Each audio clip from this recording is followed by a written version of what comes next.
为什么老人常说宁可睡一辈子大街，也绝不住一天凶宅？传闻凶宅里会有很多不干净的东西，正常人住进去就会发生诡异的事情。起初我根本不信这些说法，直到前不久我成了一名凶宅试睡员，住进凶宅之后发生的鬼事差点让我丢了小命。事情的起因是我们公司花高价买了一套别墅，准备以200万的起拍价拍卖出去。这栋别墅的情况很简单，就是10年前有对夫妻在里面被人给害了，而我的工作就是要在拍卖会开始前进入这栋别墅试睡3天，并且全程拍摄我的试睡过程。很快我便来到月光路174号的别墅，下车后就看到老员工林宇正站在门口冲我招手，正是他打电话叫我来试岗的。我俩一起进了别墅。陆潇，你今天负责1楼就行了，我负责2楼。林宇一边吃着零食一边给我安排任务。2楼的监控我已经装好了，我先去洗个澡，你去装你的监控吧。说完，林宇径直走向2楼卫生间。我没多想，就在1楼的每个房间都装上了监控摄像头。等做完这一切，我准备去跟林宇聊聊关于别墅的事，可没想到都过去了1个多小时，他居然还在洗澡。我无奈地摇摇头，准备先视察一下整个别墅的情况。但等我逛完所有的房间后，顿时就傻眼了。我明明记得1小时前林宇说他已经在2楼装好了摄像头，可我仔细逛了一圈，2楼哪有什么摄像头，根本一个都没装。我从2楼下来，正准备拿起手机给领导老周发条信息问问情况，可等我打开手机才发现，老周竟然连续给我打了10几通电话，但我的手机不知被谁调成了静音模式。是谁给我调的？难道是林宇？可他不是一直在2楼洗澡吗？正当我满心怀疑的时候，突然老周给我发来了信息。我扫了一眼内容，整个人顿时愣住了。陆潇，你快接电话，你现在到底在哪？是不是在月光路那栋别墅里面？你要是在的话马上跑。看到这我整个人都是懵的。老周的语气异常急促，而且不是叫我离开，而是让我赶紧跑，好像我待在这栋别墅里会有生命危险。我急忙给老周回了条信息，周哥到底什么情况？我现在就在你说的那栋别墅里面，不是你给我派的任务让我来这试岗的吗？很快老周就回复我了，语气比刚才还要急促，还是个屁啊，快跑，别墅资料被我拿错了。我心想老周还真是粗心大意，正当我准备回复他，要不我就在这里试岗算了，毕竟来都来了。可还不等我把信息发出去，老周又发了一条信息过来，让我整个人都僵在了原地。你听我说，那栋别墅不能待，老员工都没联系你，你一个人跑去干什么？我有些头皮发麻了，老员工没联系我，那刚才那个叫林宇的女人是谁？我赶紧又回复过去，周哥，今天下午有个叫林宇的女孩联系我，是她叫我来的，她不是公司的人吗？谁知这条信息发过去，过了整整1分钟，老周才回复，陆潇，你什么都别问了，快跑吧，月光路别墅的资料根本就没整理完，那栋别墅不止死了1任房主，10年前死了第1任，5年前死了第2任，1年前又有3男1女去那栋别墅探险也死了，其中那个女孩就叫林宇。老周的最后一句话犹如五雷轰顶，差点让我当场瘫倒在地。林宇死了，1年前就死了，这怎么可能？那我刚才看到的是谁？此时此刻我脑子一片空白，大晚上的听到这种消息，只觉得浑身发冷。我甚至没心思去问老周林宇的具体情况，不管刚才那个女人是谁，是有人冒充还是恶作剧，我都必须马上离开这里。可正当我转身准备收拾东西的时候，却忽然跟一个女人4眼相对，我大叫一声，连退好几步，差点摔倒。只见那个自称林宇的女人直愣愣地站在那儿，面无表情地看着我。陆潇，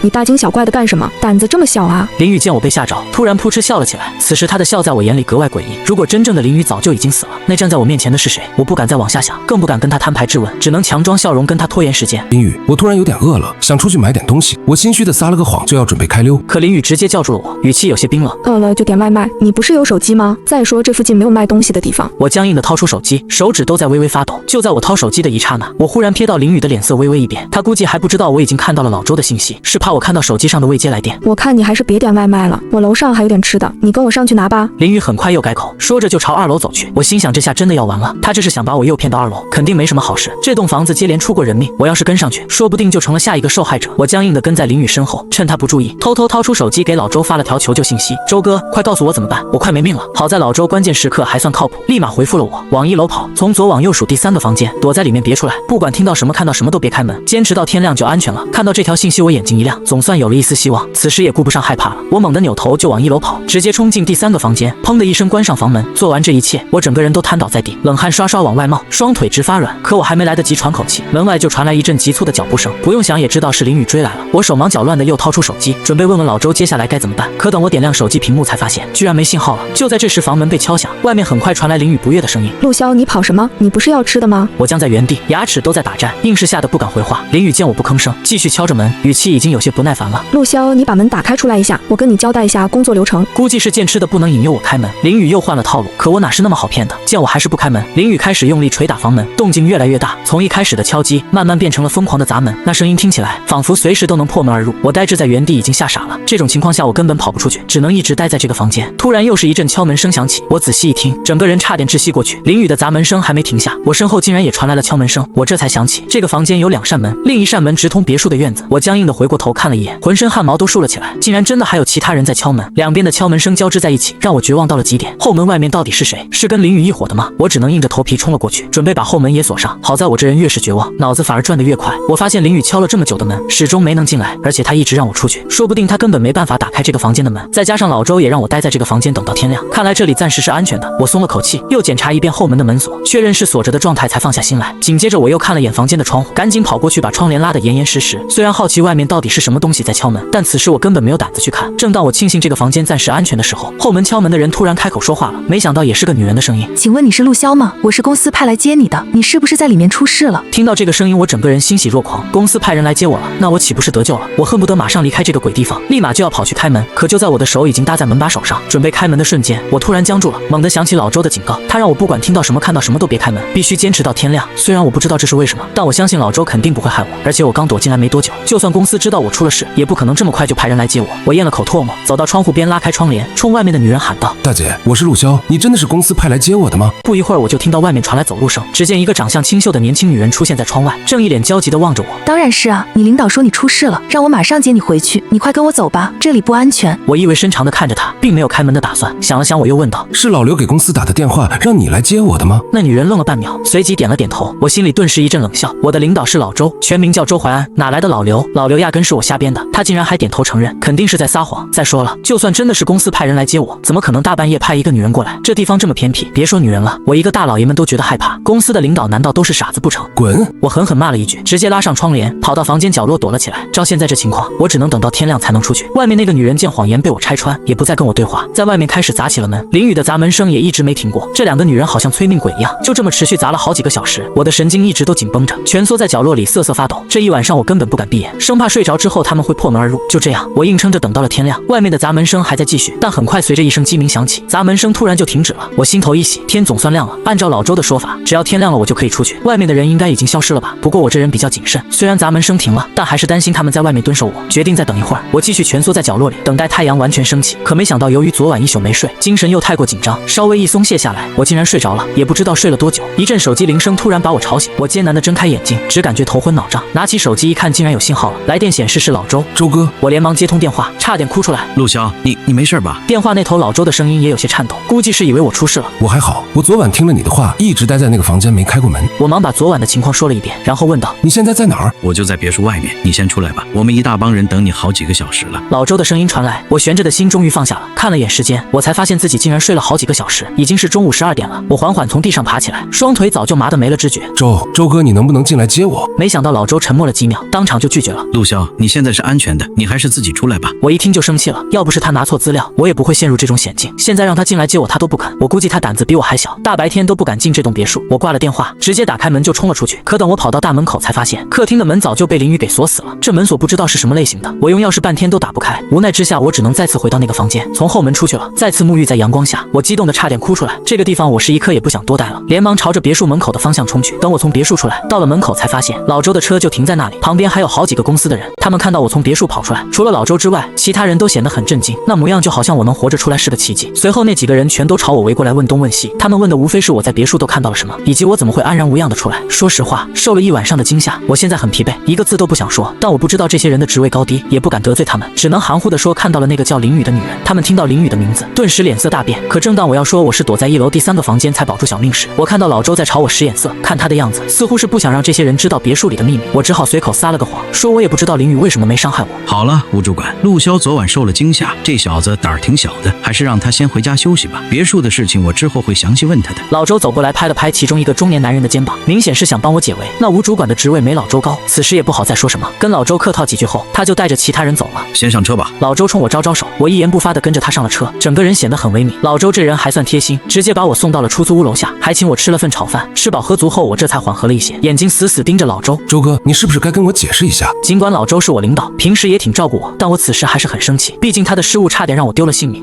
这事确实是我的错。老周一脸愧疚的叹了口气，我就是想帮你多搞点业绩，谁知道一时疏忽，把月光路那栋别墅的资料拿错了。听到老周这么说，我对他的气顿时也消了。老周只是想帮我，我要是再怪他，反而显得我不够大度。要怪就怪我点背吧。周哥，这月光路174号的别墅到底是怎么回事？还有那个林雨，他既然1年前就死了，那我昨晚见到的是谁？我压低声音问道。老周的脸色突然变得很难看，似乎是知道些什么，犹豫了半天，他才缓缓开口说道：月光路那栋别墅10年前有对夫妻死在了家里，是被人劫杀的。当时那个地方还是城乡结合部，地理位置偏僻，所以那对夫妻死后很久才被发现。这事儿之后，就有很多当地人说，晚上路过那附近能看到那对夫妻在窗边呼救，希望路过的人近去救他们。听到这，我头皮都已经发麻了。就是因为这事，那栋别墅好几年都没卖出去。后来有个富商不信邪，买下了那栋房子，还把它拆了建成了别墅。可谁知道这个富商刚搬进去住没1个月，全家就都吊死在了家里。按照老周的叙述，当时发现这事的是个小偷，他半夜去别墅偷东西，看到那一幕直接被吓疯了，大喊着跑了出来，这才惊动了附近的居民，然后报警。这事之后，那栋别墅就彻底没人敢去了。接着老周沉着脸看着我说道：直到1年前，有3男1女4个学生去那栋别墅探险，最后也全都死在了里面。其中那个女生就叫林雨，至于是谁冒充林雨骗你过去，我也不清楚，大概率是有人故意恶作剧，或者是一些别有用心的人搞的鬼。我听完整个人都呆住了，原来那栋别墅有这么多可怕的过往，但想到老周说可能是恶作剧，我又觉得有些合理，可心里还是觉得不对劲。送走老周后，我独自回到家中倒头就睡，这一觉睡得昏昏沉沉。等我被尿给憋醒时，天已经黑了。我挣扎着起身，准备去卫生间上个厕所，可正当我摇摇晃晃起身时，一阵急促的敲门声犹如惊雷般响起，吓得我整个人猛地一僵。有了昨晚的经历，我现在对敲门声已经产生了莫名的恐惧。我连忙抓起手机一看，现在是半夜12点，这个点谁会来敲我的门？除了老周，根本没人知道我住在这儿，而且老周就算找我，也肯定会先给我打电话。就在我愣神之际，外面敲门的人似乎已经没耐心了，敲门声变成了砸门声，这熟悉的节奏让我瞬间傻了眼。难道是林雨？她竟然追到我家来了！我颤抖地打开卧室门，缓缓朝着客厅的门靠近。我住的这个小区有很多没人管教的熊孩子，平时总喜欢调皮捣蛋敲别人家门，敲完就跑。我之前就逮到过好几次，我宁愿相信这是哪家的熊孩子在恶作剧，也不想承认是林雨追来了。虽然这种可能性极低，但我还是抱着一丝希望，所以打算去看看。当然了，我根本不敢开门，只敢趴在门上的猫眼看上一眼。只是这一眼，我几乎用尽了所有的勇气。可让我费解的是，猫眼外面空荡荡的，根本没人。我突然想起来，我们小区有个疯女人，听说她的孩子被人拐跑了，之后就精神失常了，经常大半夜在小区附近游荡，嘴里还喊着找孩子的话，说不定刚才的敲门声就是她搞出来的。我微微松了口气，心想不是淋雨就好。上完厕所我就准备回房间继续休息，可正当我躺回到卧室床上，还没来得及闭眼的时候，那阵熟悉的砸门声响了起来，这次的声音更响了。我彻底怒了，翻身便冲出房间，嘴里还骂骂咧咧：大半夜你敲个毛啊，还让不让人睡觉了？你家孩子不在我这儿，别再来骚扰我了。我一边骂着一边就要打开客厅的门，可就在我的手搭在门把手上的时候，我还是犹豫了，下意识先朝门上的猫眼看了一眼，外面还是空荡荡的，连个人影都没有。这次我终于有些头皮发麻了，刚才砸门声响起的瞬间，我就已经冲了出来，就算外面的人想跑，也不可能这么快，更不可能一点动静都没有。也就是说，刚才外面根本没人在敲门。这个念头一出，我吓得直接摔倒在地，连滚带爬的逃回卧室，猛地将房门关上，心里的恐惧犹如洪水一样将我吞噬。我甚至不敢上床睡觉，直接钻到了床底下躲起来，这一躲就是好几个小时，直到天亮，外面的敲门声才停止。大早上我出门去商场买了一个监控摄像头，随后又买了一箱泡面回来。回到小区，我正要上楼，一个疯女人却突然冲出来拦住我的去路。我定睛一看，正是我们小区的那个疯女人。只见她蓬头垢面，一副疯疯癫癫的样子，让我不禁皱起眉头，连连往后退。我不知道昨晚是不是她在敲门，但她突然冲出来拦我的路，让我很不爽。你干什么？我冲那疯女人呵斥道：别回去，你家有鬼，鬼来敲门了。疯女人夸张地冲我比划，听到她的话，我整个人都升起一股寒意。大白天的被她这么一闹，我突然觉得整个小区都变得阴森恐怖起来。你昨晚是不是看到了什么？我忙问疯女人，可她忽然不说话了，四处张望着，就好像附近有什么东西在盯着她一样。是你带走了我的宝宝。谁知下一秒，疯女人突然就开始发疯了，直接朝我扑了过来。我冷不丁被她扑倒在地，手中的东西全都飞了出去。幸好摄像头还没有拆开包装，否则肯定就摔坏了。你有病啊！我没好气地骂了一句，连忙捡起我的东西，拔腿就跑上楼，没再管那个疯女人。这疯女人明显是精神病又发作了，在那胡言乱语，我竟然还差点信了她的话。回到家，我赶紧把摄像头装在楼梯间，按照说明书进行调试。没一会儿，整个楼梯间的画面就清晰地传到我的笔记本电脑上。我检查了好几遍，确定能看到上楼和下楼的画面，这才放下心来。如果今晚那个敲门的人还来骚扰我，我肯定能逮他个正着。为了抓住这个人，当晚我没准备睡觉，一边玩着手机，一边时不时地盯着监控画面。现在是晚上11点50分，一直没人来敲门。我心想，昨晚是不是那个疯女人来敲的门？白天见我吼了她一顿，现在已经不敢再来了。就在我放松警惕，有些昏昏欲睡的时候，清晰的敲门声突然响起，让我瞬间睁大了眼睛。我死死盯着电脑屏幕，想要在第一时间看清是谁在敲我的门。我甚至做好了心理准备，猜想有可能会看到淋雨。可我发现监控画面上竟然一个人都没有，门外面根本就没有人。此时敲门声依然在继续，我震惊地看着监控画面，已经濒临崩溃了。这么大的动静，难道周边的邻居都没有听到吗？这玩意儿已经连续来敲了2晚的门了，就算小区其他的住户听不见，我楼上楼下的邻居也不可能毫无察觉啊。还是说这敲门声只有我能听见？我猛然醒悟过来，白天那个疯女人说的话或许不是完全的疯话，她可能真的看见了什么。就这样，我又担惊受怕了一整晚，一直在床底下躲到天亮才出来。等到小区里面陆续有人出门，我才从家里出来，在小区四处寻找那个疯女人的踪影，想再问问她到底看到了什么。可我找遍了整个小区也没找到她，无奈我只能先去公司找老周。连续被吓了3个晚上，我已经有些撑不住了。照这么下去，我迟早会变得跟那疯女人一样。我到了老周的办公室门口，隐约听到他在跟谁通电话。见我突然闯进来，他立刻就挂了电话，随即一脸震惊地看着我。陆潇，我不是让你在家休息吗？你怎么搞成这样了？说实话，我现在的样子是有点吓人，浑浑噩噩的，难怪会吓到老周。别说他了，早上照镜子的时候，连我自己都吓了一跳。我一屁股坐在沙发上，整个人萎靡到了极点。我把这2天晚上发生的事情全都跟老周讲了一遍。老周听完脸色变得十分凝重。周哥，恐怕你说的是对的。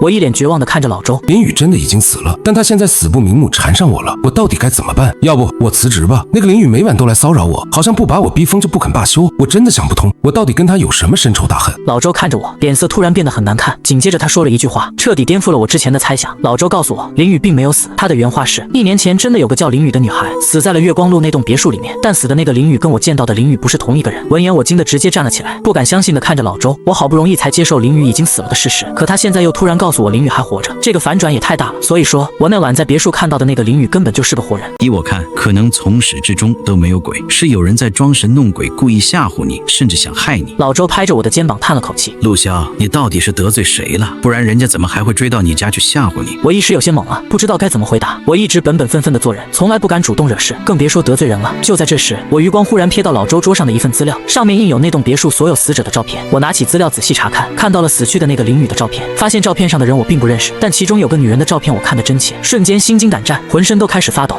不是装神弄鬼。我颤抖地拿起那份资料，指着其中一个女死者的照片，略带哭腔道：这个女人我也见过，那晚我躲进你说的那个房间之后，有个女人冒充公司的人想骗我开门，幸好我当时比较谨慎，识破了她的诡计，没有给她开门。我当时就觉得她不对劲，现在看到这张照片，我终于想明白了，一直来我家敲门的到底是谁了，就是她。你说什么？老周见我指着那个女死者的照片，反应比我还激烈，仿佛这个女人对他来说很特殊。我连忙跟老周解释那晚发生的事，说我绝对不可能认错，就是这个女人想骗我开门。老周刚刚才缓和下来的脸色顿时又变得难看起来，他直愣愣地盯着我，声音抖得比我还厉害。你知道她是谁吗？我摇摇头。10年前被人劫杀的那对夫妻，其中那个女死者叫程洛梅，而她就是程洛梅。老周的话犹如晴天霹雳，让我瞬间懵了。原来那晚在别墅里真的出现了不干净的东西。我要辞职，我再也受不了了。之前我一直以为只是有人恶作剧，可现在看来，事情远比我想的要复杂和危险。我要是再不赶紧脱身，估计也会跟之前的死者一样，不明不白的死去。陆潇，你先冷静点，你辞职不一定能解决问题。老周拉着我让我冷静，可我怎么冷静得下来？这件事处处都透着诡异，而且要害我的东西很可能不是人，就算去报警说出来，警察也未必会信。你想想，你已经离开别墅了，但他还是能找到你家里去。万一你离开了这座城市，他们还是能跟着你。说到这儿，老周停住了，而我也瞬间明白了他的意思，只感觉到深深的绝望。那我该怎么办？我眼睛都红了，看着老周道：周哥，我还年轻，我不想死，你得想办法帮帮我。老周看我差点哭出来，脸上也露出了为难的神色。我哪有什么办法啊？我就是个普通上班族，胆子估计还没你大呢。说着他叹了口气，一个劲地向我道歉，说要不是他拿错资料，也不会让我遇上这种事。说实话，我心里其实挺埋怨老周的，但埋怨又有什么用？现在最关键的是保住自己的命。你怎么可能没办法？我死死盯着老周，没好气道：那晚你叫我躲在那个房间里面，我才躲过一劫，你肯定知道点什么。我现在已经被那些东西给盯上了，你还想瞒我到什么时候？那天我从别墅出来，一群人围着我，问我为什么能安全出来。我当时本来想说是老周叫我躲在一个房间里，我才逃过一劫的，但当时老周冲我使眼色，不想让我告诉那些人，我才没说。现在仔细一想，我发现老周的确有点问题，他为什么不让我告诉那些人真相？他到底在隐瞒什么？你小子什么意思？老周一听这话就有些生气了。你的意思是我老周故意整你害你？你说这话还有点良心吗？我一见老周气成这样，顿时也怂了。自从我来到这家公司，老周就一直待我不薄，甚至拿我当自己亲弟弟一样照顾。我刚才说的话确实有点伤人，我忙给老周道歉，让他别把我的话放在心上。是我自己这2天被吓得精神恍惚，说话没经过大脑。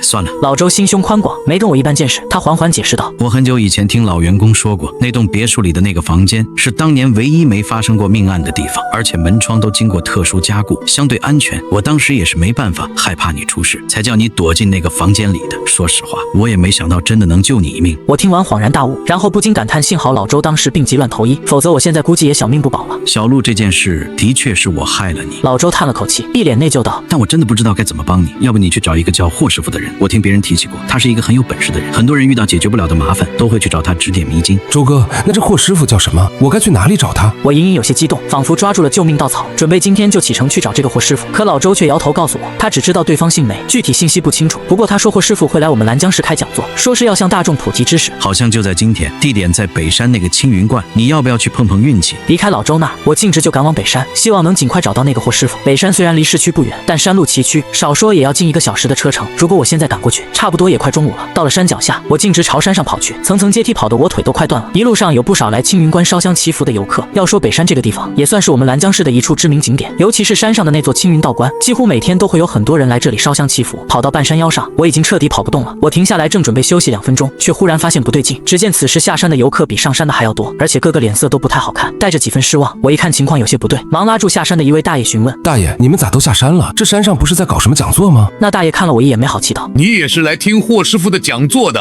呵呵，那我劝你还是原路返回吧。我一听这话，心里顿时凉了半截，忙问大爷为什么。这霍师傅根本就没来呀！大爷一脸不爽道：我们这么多人都是为了来见霍师傅一面的，可青云观的观主说了，霍师傅旅途劳顿，身体抱恙，讲座改时间了，让我们另等通知。我僵在原地，一下子就傻眼了。这霍师傅不在北山上，那我岂不白跑一趟？我心想，这霍师傅大小也算是个名人，就算身体抱恙，也应该提早通知啊，免得这么多人白跑一趟。我正想拉着大爷多问两句，但大爷似乎没那个耐心，甩开我的手就下山去了。望着大爷的背影，我一屁股坐在台阶上，面如死灰。我正是找人救命的时候，可偏偏这时霍师傅却来不了，这是巧合吗？还是说这根本就是我的命？我注定躲不开这一劫。我不甘心，我打算再去青云观一趟，找青云观的观主再打听一下霍师傅的行踪。要是这观主心善，没准我还能见霍师傅一面。想着我擦干眼泪，起身就准备再上山。可就在我转身的一刹那，迎面就跟一个老头撞上了。这老头大概60来岁的样子，差点直接被我从台阶上撞下去。但我此时只顾着找霍师傅救命，匆忙说了声对不起就要走，谁知那老头伸手就拉住了我，骂骂咧咧道：小子，你走路不长眼啊，撞了人就想走。我心想我都道歉了，他还想怎么样？难道是想讹我钱？大爷，我身上就这100来块钱，您拿好。我掏出全身上下所有的零钱，不耐烦地递给他，转身又要走。可这老头力气大得惊人，竟然又把我拽了回来。他似乎还想骂我两句，但看了我两眼后突然就不说话了，只是死死盯着我。我有些急了，连甩2次都没甩开他的手。大爷，你到底想干什么？我全身上下就这点钱，你要是还不满足，我也没办法了。谁知老头竟冷笑起来，终于松了手。哼，老夫就想听你一句诚心诚意的道歉，可没想要你的钱。再说了，死人的钱我可不敢要。我一听这话顿时也火了，我现在最怕听到的就是死字，我不就撞了他一下，他竟然咒我死。大爷，你别太过分了，待会儿我揍你可没人来拦啊。我吓唬了他2句就准备离开，可谁知这老头越来越过分，伸手就拿掉了我头上的帽子。今天在家照完镜子，我就戴上了这顶帽子，就怕我这憔悴的模样会吓到别人。眼瞅着老头跟我动手了，我正要开骂，谁知猛烈的阳光照在我脸上，竟仿佛有60、70度的高温，烫得我当场惨叫起来。我连滚带爬的朝着阴凉的地方躲去，直到太阳照射不到我身上，我这才好受了一点。我一脸惊恐地望着那老头，不明白为什么会这样。你自己好好看看，活人会怕阳光吗？老头还是那副冷笑的表情，不屑地看着我。我僵在当场，顿时不寒而栗。活人当然不会怕阳光，那我为什么会怕？除非我早就已经死了。老头的话犹如晴天霹雳，将我劈得清醒，也劈得绝望。活人不怕阳光，可我却怕。唯一的解释就是我已经不算是活人了。难道我早就已经死了吗？就在我绝望之际，老头似乎也看出来我在想什么，他走了过来，将帽子还给我，平静道：我说你是死人，是指你今晚会死，没说你现在就是死人。你这么激动干什么？老头的话又一次让我瞪大眼睛，我忙从地上爬起来，问老头是什么意思？什么意思？你自己经历过什么你不清楚吗？老头还是那副冷笑，始终都是一副在跟傻子对话的样子。我不知道他为什么这么拽，但我看出来了，这老头一定是个有本事的人，因为他话里话外都在意有所指。我顿时有些惊喜，只觉得自己命不该绝。这位老头，哦不，这位老先生这么有本事，应该也认识霍师傅吧？没准他跟霍师傅还是同一个圈子的人。那我找他带我去见霍师傅不就行了？我仿佛抓住了救命稻草，忙把这位老先生拉到人少的地方，一改之前的态度，毕恭毕敬道：老先生，之前是晚辈无礼了，您老别跟我一般见识。老先生背着手轻哼了一声：没事，我不跟傻子一般见识。我老脸一红，也没心情跟他计较，忙问道：老先生，您这么有本事，应该也认识一个叫霍师傅的人吧？听到霍师傅这3个字，老先生明显脸色一变，他又死死盯着我看了几秒，问道：你也是来找霍师傅的？你找他干什么？此时此刻我也没什么好隐瞒的了，您应该也看出来了，我被不干净的东西缠上了。我把最近发生的事情全都告诉给了这位老先生。老先生听完一脸冷笑的看着我：年轻人真是不信邪啊，死过人的地方还敢去，心中无敬畏，迟早要付出代价。我哭丧着脸解释道：我也是为了工作，为了混口饭吃啊。老先生，我还年轻，我真的不想死，您就帮帮我吧。要不是这附近人来人往的，我就差给他跪下了。老先生看着我平静道：我不是已经告诉过你结果了吗？我顿时一愣，他什么时候告诉我结果了？你今晚就会死啊！老先生哈哈大笑起来：我又不是什么通天的人，我哪救得了你？我一听这话差点哭了，直接就给他跪了下来。老先生，您就告诉我霍师傅在哪儿吧，您带我去见他一面。我苦苦哀求道：嘿，你说你给我下跪干什么？我又不是你爹。估计见我诚心诚意的求他，老先生忙把我扶了起来，说道：我跟你说句实话吧，你要找霍师傅我真帮不上忙，但你撞见不干净东西这事，我兴许能帮你出主意，但我不能跟你保证我一定能救你的性命。别怪我说话难听，月光路那栋别墅连我们业内人都不敢随便去碰，你们这些小娃娃敢去，这不是自寻死路吗？我顿时眼睛一亮，忙向老先生表示感谢。之前他一眼就看出来我撞着了不干净的东西，所以才摘掉我的帽子。由此可见，这老先生绝对是个有实力的人，没准他真能救我的命。你先别忙着谢我，我说了，我不一定能救得了你。他看着我说：而且接下来我告诉你的，你必须完全相信并且接受，要一一按照我说的去做。你要是有一条没有做对，你今晚大概就悬了。我连连点头说：我肯定相信您说的话。老先生却是摇了摇头，冷笑道：不见得，你们这些年轻人就是不信邪。我记得1年前也有个年纪跟你差不多的女孩来找过我，她也是要去月光路那栋别墅，不同的是你已经去过了，她来找我的时候还没去。说来也巧，她和我是碰碰巧相遇，说自己不久后要跟3个男同学去那栋别墅探险，问我那地方是不是真的很危险。我当时就劝他不要去那种邪门的地方，可他没听。结果没多久就听说那栋别墅出事了，3男1女都没了。我听到这儿，整个人已经震惊了，居然这么巧，3男1女，不就是那栋别墅出事的最后一批人吗？想不到那个林宇居然也见过这位老先生，只是他头铁，没听劝告，最终丢了性命。我忙问老先生我该怎么办，老先生点点头说，之前我说你今晚会出事，不是在咒你，是真的。你虽然从那个别墅里面活着出来了，但精气神已经差了不少，那地方的东西已经缠上你了。你怕阳光，再加上这2晚总有人来敲你的门，这就是你要出事的征兆。说着他看着我，眼神里带着几分凝重。一般人精气神足，少说也能扛上几天，但你现在状态差了一半，加上你这1年多应该走了不少霉运，精气神更是比一般人要弱不少，所以能挨3天已经是你的极限了。今晚那东西应该还会来敲你的门，你说你今晚还能不能活？我听到这话又喜又忧，喜的是这老先生果然有本事，竟然连我这1年多走霉运都看出来了；忧的是听他的意思，我今晚好像真的躲不过去。老先生，您是有本事的人，肯定有办法帮我。说着我又给他跪了下来，请您务必要救救我。嘿，你咋这么喜欢给人下跪呢？老先生有些无语，再次把我拉了起来。你小子也算是聪明，一直没给外面的东西开门，你要是开门的话，恐怕早就已经出事了。我猛地一怔，问他为什么。老先生说了一句话，差点让我腿软。因为脏东西敲门，开门必出事。我咽了口唾沫，一阵后怕，庆幸自己始终谨慎。最初在那栋别墅的时候，我就是听了老周的话，始终没给外面的东西开门，而之后这2晚我也是出于谨慎和恐惧，克制住了想要开门的欲望，这才救了我自己一命。你待会儿回去买几斤白面，买3炷香，然后按照我说的去做。老先生嘱咐我去买几样东西，然后告诉我具体流程。你要是能活过今晚，就来龙泉大道的天桥上找我，我有事先走了。说完他就要走，我忙拉住他，然后掏出老周给我的银行卡，客客气气的递上去。老先生，你帮了我，这钱还请收下，里面有1万块。还不等我说完，我没想到他竟然推辞了。他看着我冷笑道，我们这行有规矩，事情没成之前不收钱，你要是能活过今晚再来感谢我吧。老先生，还未请教您贵姓啊？我忙冲已经走远的老先生喊道，只见他停下脚步，回头意味深长地看了我一眼。免贵姓